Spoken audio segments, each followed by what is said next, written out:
Thank you so much, Chair. So thanks, panel, for being here.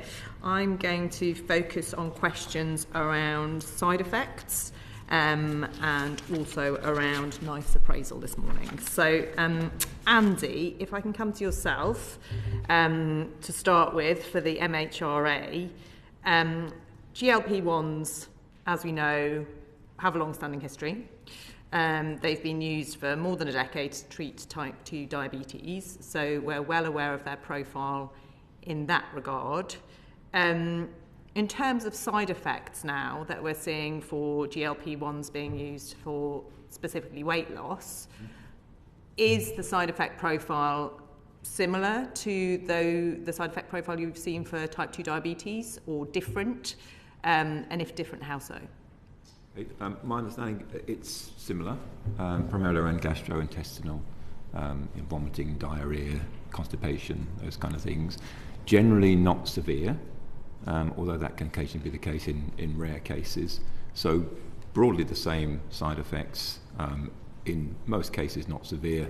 In exceptional cases, they can be severe diarrhea and gastrointestinal issues, but that's very rare. Okay, so just to be clear, you're not seeing any difference in the side effect profile from a type 2 diabetes patient using GLP-1s to a non-type 2 diabetes person using it for weight loss. The side effect profile is reasonably similar. Yeah. Okay, so given obviously that GLP-1 products haven't been used as weight loss tools for nearly as long as they have been used for diabetes type 2, are you concerned about an increase in side effects being reported as GLP-1s are used more frequently for weight loss?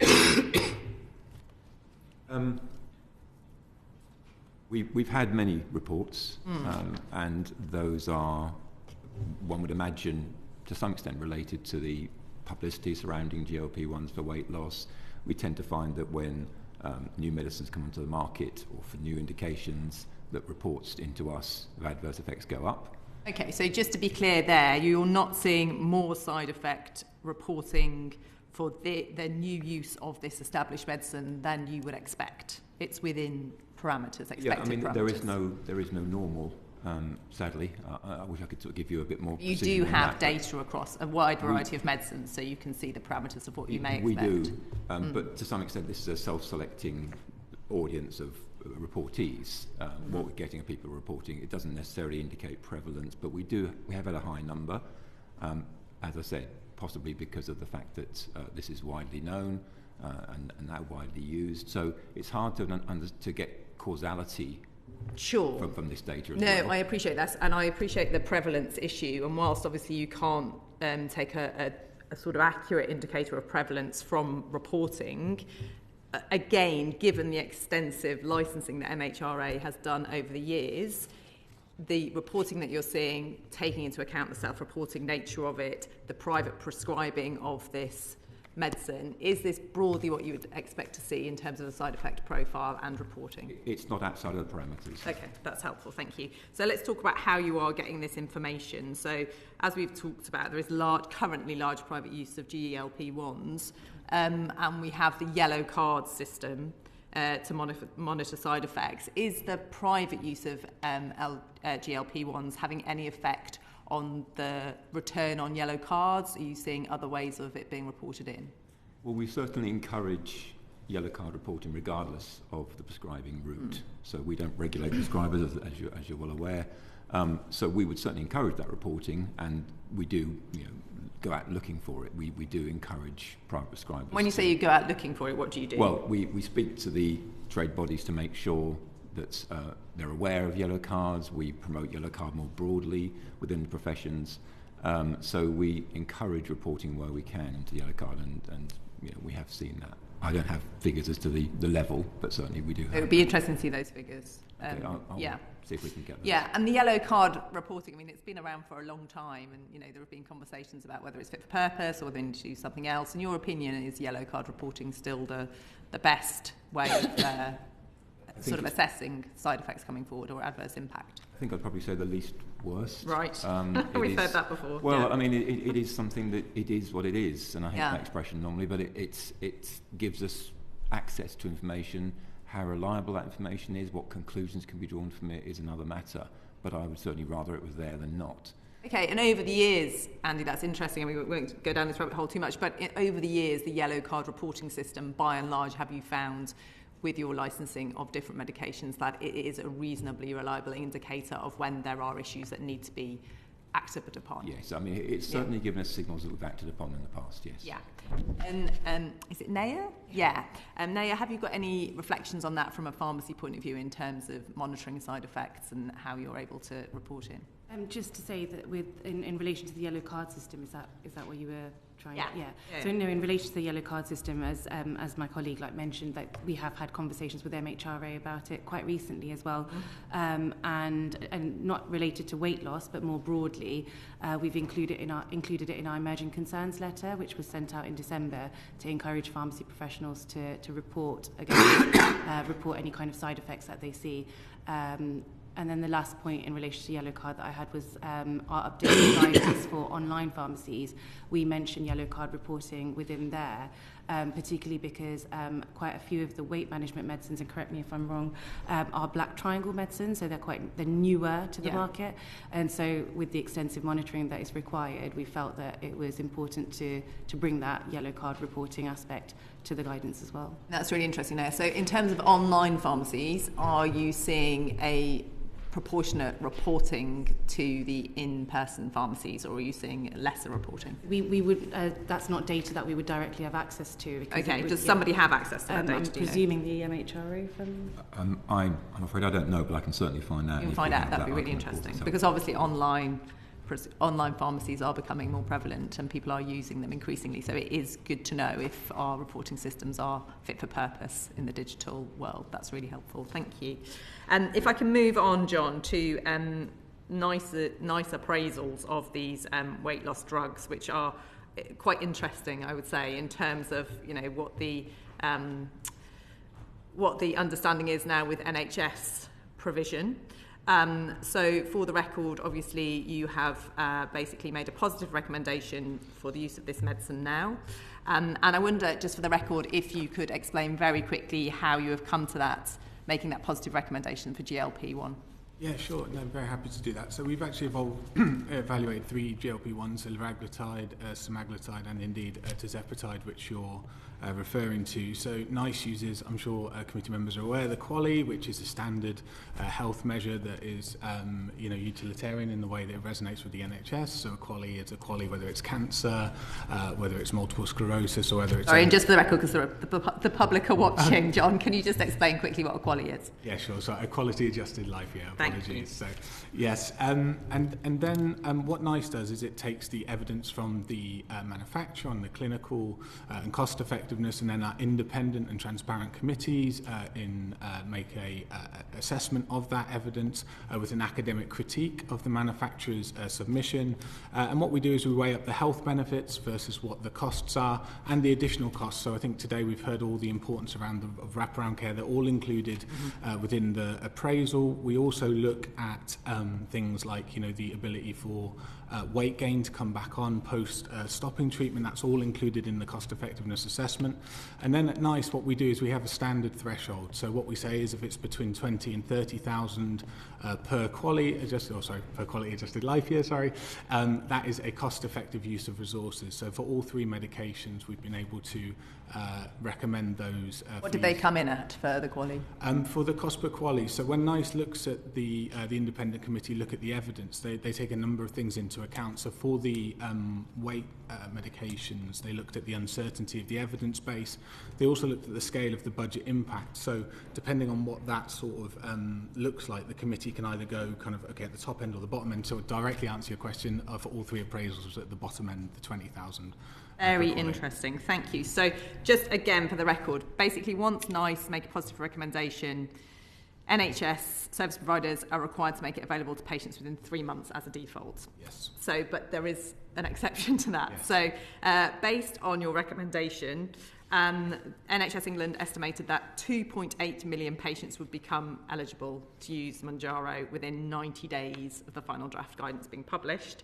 And if all of these people presented for treatment in the first year it became available, the cost of providing this medicine and wraparound services, as you've indicated, would be £15.2 billion over 5 years. So just going back to your appraisal, John, how much did you take into consideration that particular price tag? Yeah, for sure. So I think particularly at NICE, when we create our guidance, we're very cognizant of the impact that it has on the NHS. In fact, that's why we have a world-leading process. We involve stakeholders throughout, whether it's patient, clinical experts, and indeed NHS commissioners. I think. Excellent, John. So what did your world-leading process think about £15.2 billion over 5 years? Yeah, exactly. So this is why we worked with NHS England, and they requested what's called a funding variation. That's actually been used very exceptionally in our 25-year history. So it's only been used 4 times, and we published over 1,000 pieces of guidance.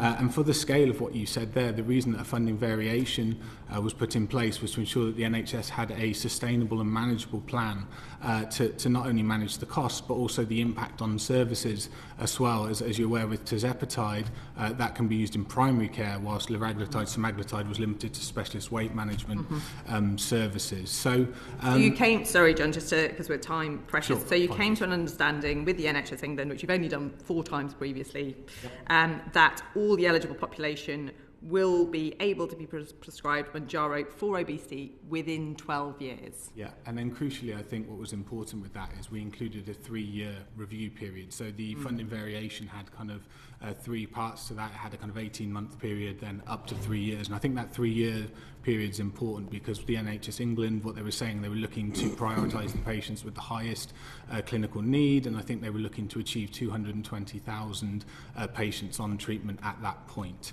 So that was what was agreed. And now I understand that, but over the course of 12 years, the highest priority people who may not be high priority now, and I am surmising this, may well become much higher priority in those 12 years. So at that 3-year review period, if we've been reasonably unable to spend £15.2 billion over 5 years, at that 3-year review period, have NICE factored in the fact that actually, given we've not been able to address the issues immediately, the cost tag may be considerably higher?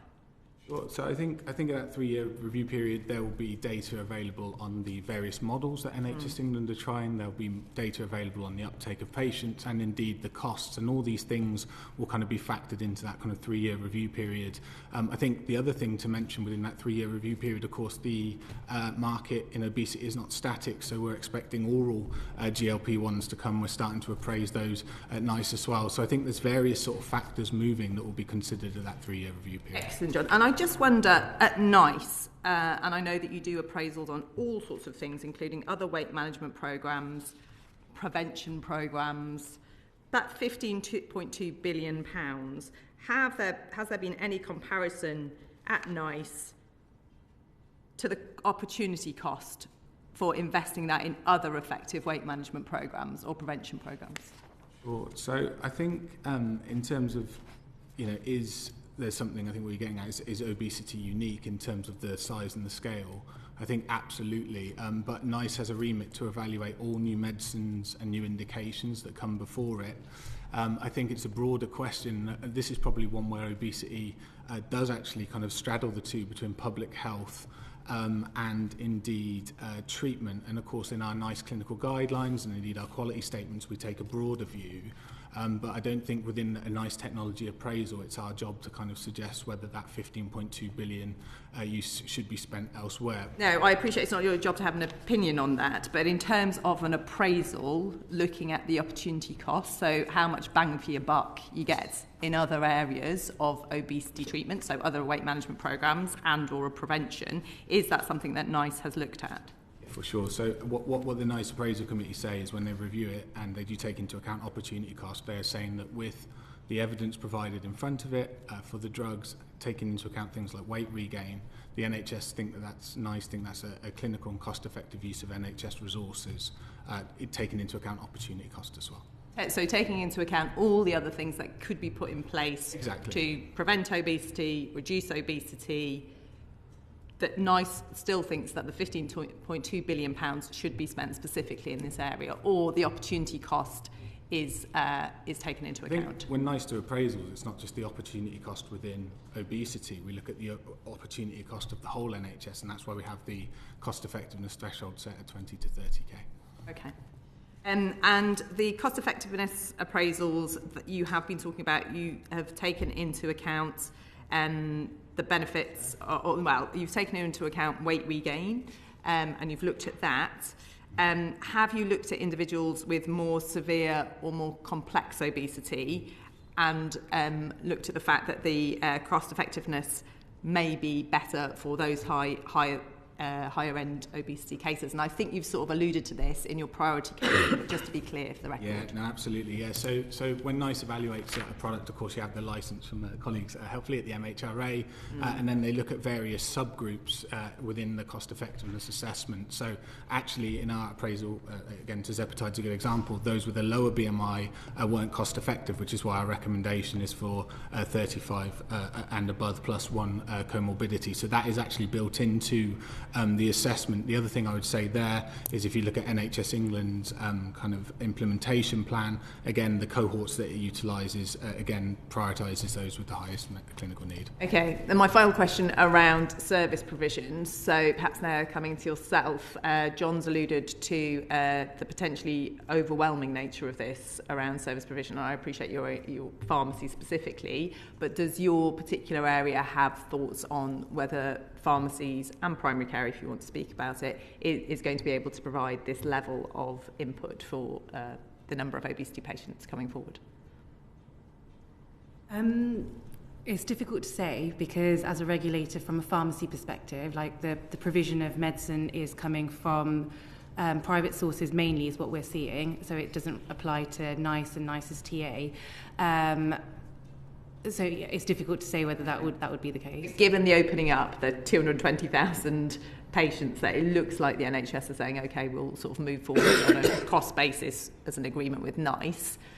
Are pharmacy providers going to be able to undertake some of that, do you think? So it depends. So there's two types of the pharmacy provision is in two formats. The private ones, which we've heard from earlier on today, but there's also NHS provision. Yeah. So it's kind of dependent on how much commissioning goes towards the NHS pharmacies, whether they can afford to provide those services, whether they have the right staffing, the capacity, training in order to deliver that. It is just dependent on the funding model that supports that. And is that clear yet, the funding model? No, I was just about to say, at present, right. I'm not sure whether that's clear yet. Okay, all right, that's really helpful. Thank you. Very quick follow-up, Danny Beals. Thank you for John.